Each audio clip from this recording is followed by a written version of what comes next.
The NFL Gambling Podcast on the Sports Gambling Podcast Network is brought to you by Hall of Fame Bets, sports betting research platform for parlays, player props, and game lines. Download the Hall of Fame Bets app or visit hofbets.com. Use code SGPN to get 50% off your first month and start making smarter bets today.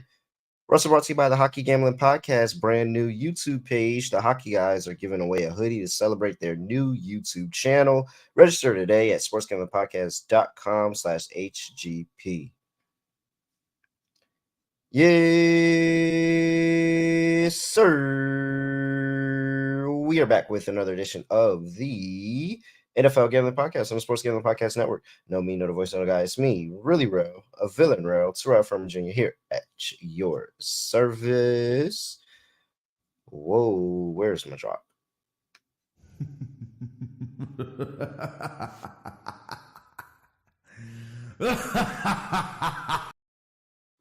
And it's not Thursday, but Saturday. Well, technically, no. Well, it was Thursday. It's technically not Thursday anymore. But we're not here talking about Thursday night football. We're here talking about Saturday football in the National Football League. Breaking down the two Saturday games here on this episode of the NFL Gambling Podcast with my co-host Scott Studio Rochelle. Scott, what's going on? Scotty, beat me up. Surprise. Yeah, doing pretty well. Looking forward to the two Saturday games. Pretty meaningful games, at least for three of the four teams involved. Baltimore's going to take a nap, but you have the Steelers who are still playing for a playoff spot, and you have the Texans and the Colts playing for a playoff spot, potentially a division title. So two what should be interesting games, and we got some props on them. So let's make some money. Yeah, and I mean, we can go ahead and talk about that game since you mentioned it. The Baltimore Ravens locked up the 1 seed last week against the Miami Dolphins in an absolutely complete and utterly totally embarrassing blowout, where now the Ravens are pretty much expected to sit anybody of noteworthy in this game, to be honest. So you're going to have the Ravens backups going up against the Steelers, whose offense probably plays like backups. If we're being completely honest here, Steelers are laying 3.5 on the road. 35 is the total. Both of those two numbers have stayed true to open up to this point. I mean, Tyler Huntley's going to get the start, Scott. Tyler Huntley is one of the better backups in the league. 2-1 versus the no, he might be 1-2. Yeah, he's 1-2 versus the Steelers in the past two seasons because Lamar Jackson has gotten hurt and he did have to play those games. So he has a record against the Steelers in the regular season over the past 2 years. He's 1-2. However, to this number, he has covered every single game. The Steelers have not beaten Tyler Huntley by more than 3 points. Of course, that's with Baltimore actually using pretty much all their starters in these games, and now they're not. So I want to mention the weather, first things first, because the weather is going to be really bad for this game. You're looking at what should be rain, maybe a bit of snow, so I guess we'll call it sleet. But either way, you should be seeing winds of about 15 miles per hour with gusts up to around 30 miles per hour. So I do think you're going to see a lot of running clock in this game. I see a lot of handoffs on an ugly field. So I like the under in this game. Anytime we see the Steelers and the Ravens play at any strength, usually full strength, you see what is a pretty physical and pretty low-scoring game. We saw that in the first meeting of the season where Lamar did play and the Steelers did somehow sneak out the win there. The point is, though, I do think for this game I like the under. I kind of have to take Pittsburgh.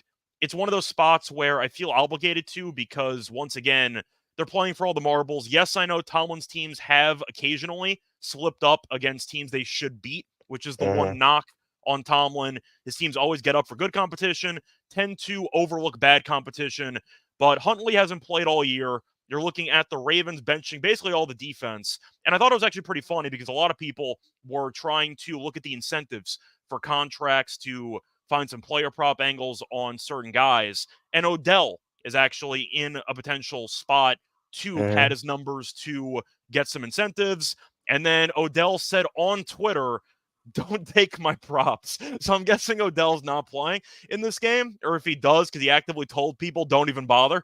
So I question the overall motivation for Baltimore. I question the overall, I'd say, intensity they're going to bring for this game. I got to be on Pittsburgh, simply put. I think Rudolph's done a really good job since taking over the starting quarterback spot, and I also do think the Steelers' defense has played a lot better recently. Seattle did move the ball, but I thought Pittsburgh still got after Geno, and I think they're able to make Huntley uncomfortable. So for me, I'm going to go with Pittsburgh in the under. Bad weather. Give me a very ugly, like 17-13 game, 17-10 game, but I see Pittsburgh winning, and I do like the under.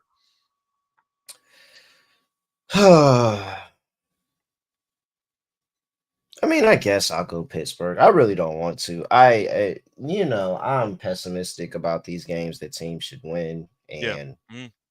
on paper, Pittsburgh should really get this done, but it feels like such a low line, though, based on all the potential sit-outs for Baltimore, doesn't it? Like, you figure it would be a lot higher, right? 3.5. Like I know it's you're in only, Baltimore, but still. and I guess it's the weather. Maybe the weather is why, because they had a bad weather game earlier this season where they hung 10 with the Browns against the 49ers, and we cashed that Browns money line rather easily in that one. I mean, I guess that's why they don't want to hang a big number out here in case Baltimore just runs the ball and ends up, getting a win. But I really want to fade this Steelers team. I really do, but Baltimore's really not. Like, they're just, why do they care? Isn't Baltimore's Why would you entire care? goal for this game just make sure nobody gets injured? Isn't that And just the for main a objective? team that is literally probably the most injured team over the past 3 to 5 years, Yeah. I would think that, they're probably going to do a bad job of trying to make sure people don't get injured. And I'll take Pittsburgh minus 3.5, man. I'm I don't assuming know. you twist on the under because these teams just kill each other every time they face off against each other. Yeah, they went under when in good conditions. Now you Yeah. have bad Mm. weather conditions. I'm with you. We'll go. I was trying to look for an angle because I actually did think that Huntley and this offense would be interesting and seeing how he adjusts to the new Todd Monken offense. So we've seen Lamar adjust to it, and he had an MVP season. How does Tyler Huntley adjust to it? But we're not going to be able to see that because the weather is going to be some shit. So under 35, we're lockstep in that game. Let's go ahead and talk about first touchdown. What do you like here for first touchdown in this one? All right. So for first touchdown, I am going to look to. I have Gus Edwards for now. If he is not going to play, then I might consider Melvin Gordon, but I do want one Baltimore running back. Huntley, first game back. I just think they're going to try to run the ball, bad conditions, and most of the receivers might not play as well. So I have questions about Baltimore's actual pass catchers in this game. So for me, I'm going to start off with the kind of cheaper options. I'm going to go with Gus Edwards at plus 850. I'm going to go with Deontay Johnson at plus 950. Pickens is the obvious choice, but I do think with the bad weather, Pittsburgh might try to nickel and dime it down the field. And Deontay, I do think, can create separation in some short routes. So I do think that Deontay is worth a look at plus a 950. I threw in another Ravens running back. I threw in Justice Hill at 12-1 as the other Raven guy, just because he scored a touchdown against Pittsburgh earlier this season. He's a pass catcher. I do think if Huntley is going to be feeling some Pittsburgh pressure, he might try to check the ball off. So I think Justice Hill, who had a good game last week as well, might be in line for a good game. And I've Steelers defense, which I had to throw in there at 27-1. But when I initially did the odds, I don't believe the other books that included special teams were up. So let me just quickly fix that. But I like 20-1 for Steelers Steelers defense. and special teams or just defense? Yes, 21. 20-1. 21-1? Okay, sure. Team. So I'm going to take that. I just think, once again, with a backup quarterback who's barely played this season, with a very good spot for bad conditions, a lot of turnovers, give me Steelers defense and special teams at 21-1. 20-1. Sorry, 20-1. All right. We overlapped a couple. I took both defenses, Steelers and Ravens. 28-1 for the Ravens, 21 for the Steelers. Pretty simple handicap there. Don't really have to go too much into that. There's so many ways that we could get the score here. So I will definitely take that. And I actually think, punt return might, punt return, kick return, that might actually be one bad weather. One overtime. Yeah. And all right. So we got that. Tyler Huntley, 13-1. Absolutely. I thought about it, but 13-1 was relatively cheap. I know he's a mobile quarterback and all, but I actually think that's mispriced because the fact of this ugly weather game and you're not like, yeah, that's fair. If this was Lamar, that's 850 750, something like that. Like, just like there's not that. I understand it is a huge gap between Lamar Jackson and Tyler Huntley, yes, but that doesn't change the play call. Like, they're not changing the play call. So Tyler Huntley, I think that's mispriced, 13-1. And I really feel good about Tyler Huntley, and I actually will get down on Tyler Huntley 2 touchdowns in this game. And for my last Steeler, we're gonna go with Connor Hayward, 40-1. Ugly game.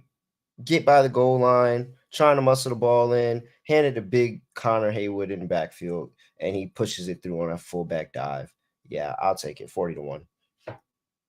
Cool. All right. Yeah, I mean, you've given out Hayward a couple of times this year, so he's going to be on the field Hey, for man, some red zone packages. it's gonna hit. What's his anytime? His anytime is 12-1. That is a massive price. 12-1 for this game. No, seriously, for this game. Why would we not sprinkle on a bunch of these guys? That's really what we should do all weekend. But like, these anytime prices are actually ridiculous. So, well, especially for tight ends, because with the bad weather, they might be throwing it more in between the numbers. Darnell Washington, former Georgia guy, 12-1. Like, this could the Steelers might even start sitting people towards the second half. And you're telling me we could potentially get a Darnell Washington touchdown at 12-1? Yes. Yes. Let's play that. Let's play Patrick Ricard at 22-1. Let's play Miles Boykin at 20-1. Baltimore's going to have to get creative. So, once again, if you want to take some long shot pass catchers, maybe that's worth a look, because I don't know who's going to be starting for this team. I doubt Zay Flowers plays, for example. Odell might not play. You got a lot of options. Likely might not play.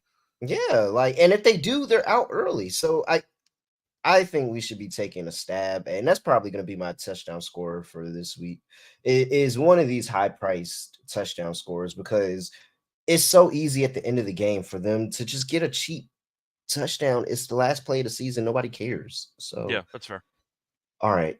Before we get to the next game on the slate, we're going to talk to you about PrizePicks, because PrizePicks is the way that you can play alongside all your favorite fantasy players. Here at PrizePicks, you can pick their stats and enjoy winnings up to 25x. You can go with football/basketball season combos. For example, LeBron, Travis Kelce, points, receptions, anything like that combo. Look, you can even have the reboot policy and the insurance bonus, where, look, if somebody gets hurt in the first half of this game and they don't come back for the second half, and you took their PrizePicks, well, guess what? That player gets rebooted. This is the only daily fantasy sports platform that has injury insurance. Come on. Why would you not tap into PrizePicks? Go to prizepicks.com/SGPN and use code SGPN for a first deposit match up to $100. That's prizepicks.com/SGPN. Code SGPN. PrizePicks, daily fantasy sports made easy. And we're brought to you by the Hockey Gambling Podcast. They just landed their new YouTube channel. And look, go give them a follow. Go give them a follow right now. Matter of fact, open up another tab, sportsgamblingpodcast.com/HGP, and it will give you all the details to enter the contest. It'll show you how to subscribe to the YouTube channel, and then you can have a chance at a free Hockey Gambling Podcast hoodie. That is sportsgamblingpodcast.com/HGP. All right. Last game on the Saturday slate. Houston Texans on the road going to play the Indianapolis Colts. Colts are plus 1.5 point home dog. 47.5 is the total here. Winner gets into the playoffs, Scott. Yep. And also has a shot at the division, depending on how Jacksonville does on Sunday. Man, if Jacksonville blows that to Tennessee, like I think Tennessee's actually alive in that, but we're gonna talk. We're not talking about that, right? No, we're not That's a talking about that. game. Yeah, no, okay. so you might. So go ahead. I mean, go ahead, say your piece now. We're not talking about it. Yeah, I think Tennessee might actually win that game. But that's kind of my hot take. Oh my gosh, everybody's betting Tennessee. I respect the quotes from Vrabel. That's all I'm going to say. I like the fact that he went out and said, listen, the game doesn't mean anything, but losing sucks. I respect it. I respect the fact that he's trying to at least not let his team roll over and die in a meaningless game. I respect it. Now, Jacksonville just won comfortably. Doesn't matter for the sake of this game, because the winner's trying to get in. the division's just gravy at that point. But I do think looking at this overall spot, I think I have to end up taking the Texans in the spot. I just think they're the better team. The Colts are kind of a weird team, how you watch them play week in and week out, and you have no idea how they're 9-7, but they're somehow 9-7. Like, you can't really explain it because they've had injuries to running backs, injuries to receivers, injuries to starting quarterbacks, and Gardner Minshew's taken over and been a pretty good quarterback so far this season. Houston, I just have faith in Stroud. The defense has kind of come along. I think Will Anderson is a really good player. And I do think Stingley's definitely had a very good sophomore year after having an up and down rookie season. It might just come down to me liking Stroud more than Minshew. I know it's a home game for the Colts. I get all that, but I just think I like this Texans team more than I like this Colts team. And that's really all it comes down to. It might be personal bias, but I like the Texans roster more, in my opinion. I know Pittman being back definitely helps the Colts passing game because that was an issue against the Falcons, but still, I'm going to lean Texans. In Stroud we trust.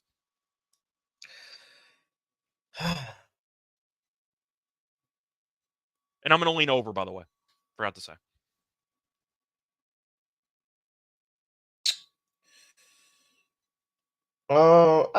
I really do want to go Texans. Everybody, I don't know if I can back. Do you think most people are backing the Texans or Colts? Everybody's backing the Texans. Everybody's backing the Texans. I think it's some 80% of the money on the Texans. I can't say that's overly surprising, I guess, because we know Stroud has been the Texans have been the Cinderella story for most of the season. So have the Colts, but nobody's really talked about them. But I do think for the sake of this matchup, do you think home field matters a ton? Let's start there. Do you think the Colts have an insane home field advantage? Not really. No. I mean, it's in a dome. Yeah, it's really just more of taking the weather element out and the fact that it's in a dome, so you don't really have to worry about that. But I really don't think it matters. Both of these two teams are dome teams. I just think that this is honestly, I just think it's a recipe for points. Like, I just think we're going to see a bunch of points. 47.5 is way too low of a total for this one. And the Colts have been actually, if not the best over teams in the entire league this season. So they're used to playing a bunch of high scoring games. They're just playing in our face. Now, that's the concern. That's the concern. And I have seen Stroud do it, but if it's a high scoring game, I truly think the last person with the ball is going to win the game. Okay. I don't care who it is. I think whoever's the last person with the ball, they're going to win the game. And so it makes me, so do I think the Texans win? Yes. Am I surprised that the Colts win because they ended up being the last team with the ball? No, because I don't think either one of these defenses really honestly have anything for the opposing offense. I think both of these two teams are going to put up probably north of 30 points each. And so I'm not even going to play around with the side. I mean, I'll take the Colts for the fact of I'm fading the public. Just so I can fade the public, I'll take the Colts plus 1.5. But the play is the over 47.5. I mean, this is the lock of the day. I see a lot of points. And once again, it might be personal bias. I would rather see the Texans in the playoffs than the Colts. So maybe I'm just kind of. I would definitely rather see. But I would love to see CJ Stroud and DeMarco Ryans in the playoffs. Like I said, I hope I'm wrong about it. I hope the Texans get it done. I'm just gonna fade 80% of the money, man. That's fair. 80? Like, yeah. So I can just fade that. Like I'm really good on that. But that over, that's not high enough. We could take an alternate over, and I think we'll cash. I think the only concern I have though with the Texans is they do settle for a decent amount of red zone field goals. I kind of wish they did a better job of actually finishing off drives on occasion, so that could be a bit of a problem. But once again, I'm going to lean to the over in this game, though. It's in a dome; both offenses can move it. I think you'll see a lot of yards and big plays. So, yeah, I like the over. But let's see here. You want to move to first touchdown? Do you have anything else you want? Hold on, I wanted to check out. By the way, while you pull that up for the record, by the way, this Warriors Nuggets game is absolutely wild. They are punting this game so hard. They were up like 18 with like 8 to go, and now it's a 2-point game with a minute to go. Golden State is punting this damn game. All right. I couldn't find what I was looking for. It doesn't matter. It's all right. Let's go. All right. First touchdown. Over to you, Scott. What do you like here? And I'm telling you have so many options because you're probably going to get a touchdown in the first 2-3 minutes of this game. All right. So first things first, give me Pittman at 12-1. He's too important for this Colts offense not to take. 12-1 is a great price for a guy who Where gets are you that much getting these usage and prices volume. from? This one I got from FanDuel. Jesus Christ, I see 9-1. The difference is that much? Yes, I would absolutely take Pittman at 12-1. All right, I'm sorry. So Keep Pittman going. at 12-1, I had to take. I got Dalton Schultz at 15-1. Colts have been okay against tight ends, not great, but Schultz is another one of the main red zone targets for the Texans. I know Brevin Jordan had a touchdown last week, but that does tell me that Stroud is targeting tight ends in the red zone. But I do think once again with Tank Dell being out because of injury, He you're has going a to see I'm what sorry. He has an incentive, Dalton Schultz. the thing about incentives is that I tend to care more about them the more meaningless the game actually is, because the Texans are so focused on actually winning that I don't know if they're going to care about the incentive stuff. Maybe you disagree with me there. I care a lot more about it when the team has kind of nothing to play for and they can afford to be extra creative with getting players involved. But I think Houston's sole purpose is to try to win the game. So I I didn't mean, really I care about agree. it. I agree with that, but I'm not gonna like if it helps my argument, I'm not gonna not say it. And he That's needs fair. 4 passes. He needs 4 passes this week for an additional $250,000. So like, all right. Yeah, 100%. Yeah, and he'll get and then if he 4 passes for an extra 250 and then 500,000 if he finishes with at least 6. Like, yeah, they might be looking for him. I agree. You should play him. Yeah, but the point is, I got Schultz. I think he'll get some usage in the red zone. So he's my first Texan. Then I went a bit more long shot. I got CJ Stroud at 29-1. He's had a couple rushing touchdowns this season. He's mobile. I think that Indianapolis can potentially lose track of him. So I am going to go with the quarterback there for Houston. And my last pick is going to be Mo Alley Cox at 35-1 for the Colts. He doesn't really do much for most of the field, but in the red zone, he's really useful. And I do think with the kind of split they have with the tight end snaps between him and the other options on the roster, he gets some playing time, and he's definitely one of the bigger red zone threats on this team. Give me Allie Cox at 35-1. All right. How do you get an over in a game? Defense and special team touchdowns. And while I think Houston is more efficient, the Colts I do not think is as efficient. And I think that they are more prone to mistakes. However, they have a gunslinger who forces them out of mistakes by throwing the ball 50 times. So give me the Houston Texans defense to score 25-1. Minshew throws a pick six, something of that sort. That's play number one for me. I went back to Brevin Jordan at 21. He's really good, man. And Stroud's starting to build a rapport with him. And so and Brevin Jordan just kind of has this thing where end of the season he starts really, really getting going. So I'll go back to Brevin Jordan at 20-1. Those are my two Texans. For my two Colts, Gardner Minshew, first up on the docket, 30-1. He has rushing touchdowns on the season. He's a gamer, and in a game where they need a gamer, I can 100% see Gardner Minshew running in on his own. And then I will also go with Josh Downs at 17-1. And that's just more of I'm playing the gunslinger angle of this game is going to have a bunch of points really, really fast. And how are they going to get points really, really fast? Josh Downs is going to streak down the sideline and catch a long bomb from Gardner Minshew really, really early on in the game. So I like Josh Downs. I think he's a great player, and I think he has the speed to get behind that Texans secondary and just force a big play. So give me Josh Downs at 17-1. There you go. Josh Downs, Texans defense and special teams. Gardner Minshew, and Brevin Jordan. By the way, All Jokic right. just hit a 40-footer to win the game. He just what? Jokic just hit a 40-footer to win the game at the buzzer. We had a lot of good games in the association over the past 2 days. Yeah, Between that TV and that games kind of. Pistons, That's a ridiculous choke job by Golden State. That's absurd. A home game? Okay, I'm whatever. We'll actually save that for super. the NBA show I'm tomorrow. actually disappointed. I'm disappointed Denver didn't blow them out. To be honest, that kind of says a little bit more about Denver to me. But Okay. they We'll should have talk they about it should have tomorrow. buried them. Denver should have buried them. There's no reason Golden State should have covered that. All right. Where are we at? Well, if you would be tired of us, you're tired of hearing us talk about the games, and you would just like to go to the games, then you should check out the Game Time app, where you can go and get last minute tickets at the lowest price guaranteed.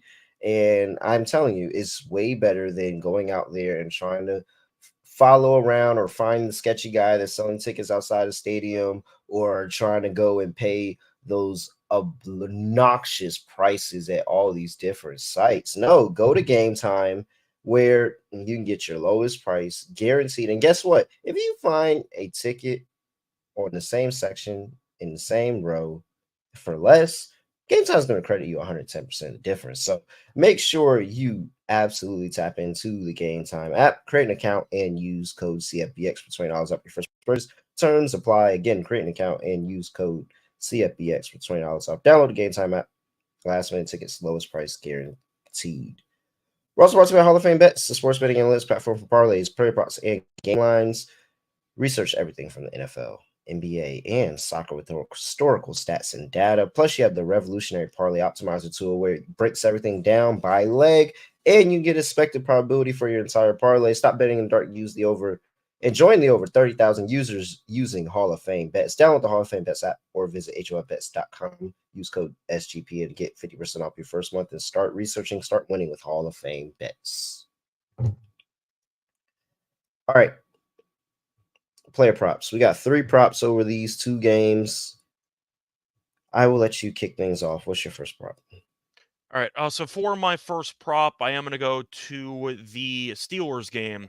I'm going to go with Deontay Johnson over 37.5 receiving yards. I know the weather is bad, but at minus 115, I do like the price. He's at least 46 receiving yards in 4 of the last 5 games against Baltimore. He's at least 57 receiving yards in 3 of the last 4 games. And since the weather is bad, I do think Pittsburgh might still throw the ball, but more underneath, less deep shots, and that does kind of favor Deontay with his route running. So I'm going to go with Deontay over 37.5 receiving yards. Baltimore's also going to be sitting a bunch of guys, so he might be going up against some backup corners. So I do like that matchup quite a bit. You want me to read off the 3 or just alternate 1 and 1? No, I'll give out 1 here. And I'm going to back Jaylen Warren over 43.5 rushing yards. And this is less about how Baltimore's been all season in terms of, against the running back, where they've been pretty okay, pretty solid run defense there. But now we're getting second, third, all these other guys that are going to be rotating in and out, and they're giving opportunity. They're evaluating folks. They're trying to see what's going on. And I think Jaylen Warren can capitalize.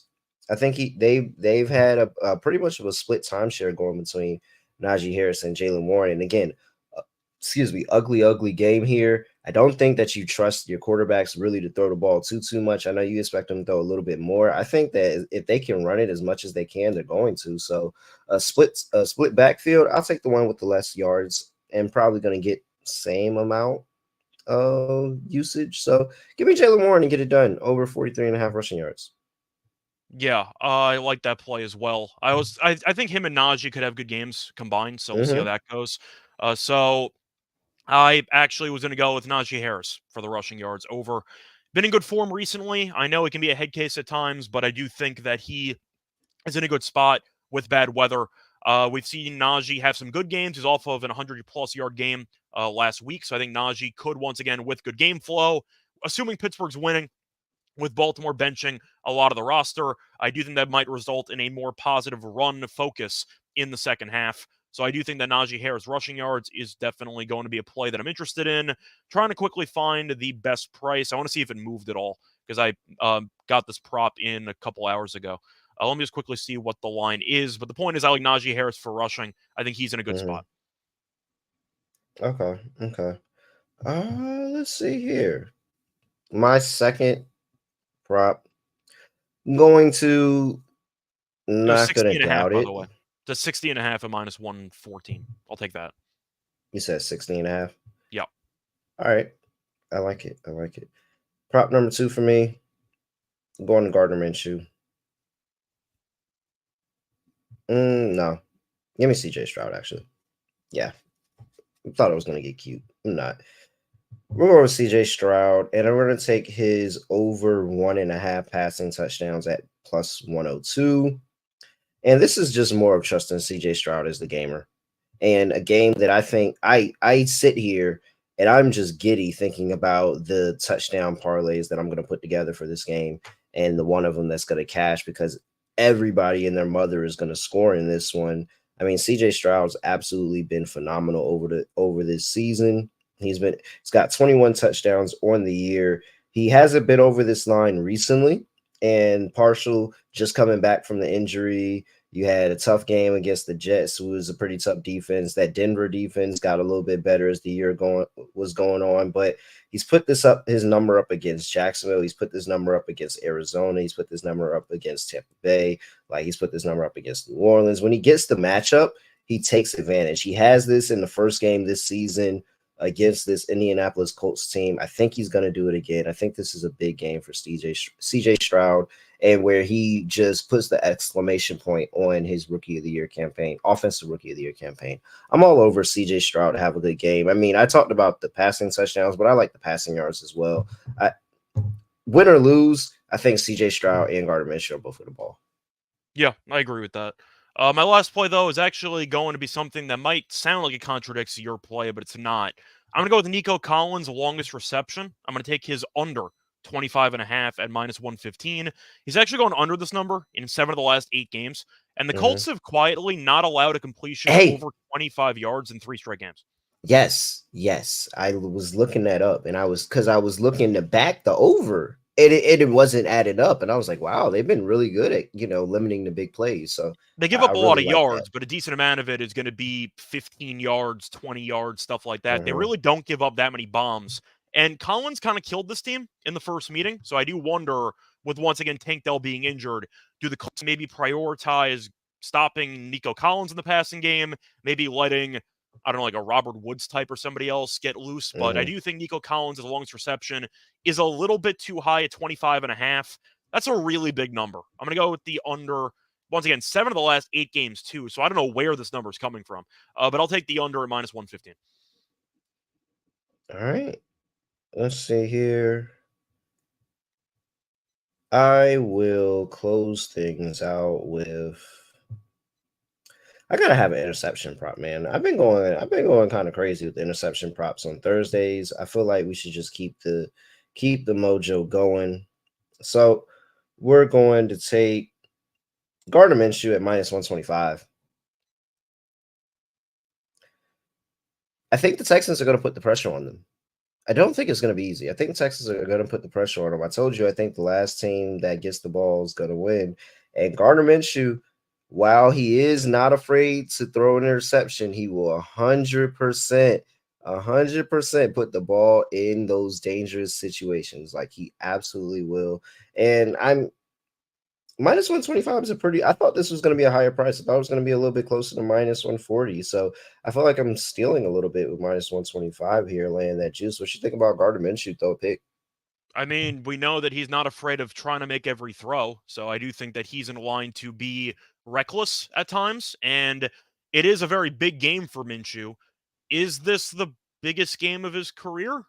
People are talking about Stroud. You can honestly make that case for Minshew as well. Yeah. So I think he probably throws one. I think that you're looking at Houston having a good pass rush, maybe forces one. But Minshew does make a lot of really dumb decisions. He's been better at it this season compared to most seasons, but he does still turn the ball over a decent amount.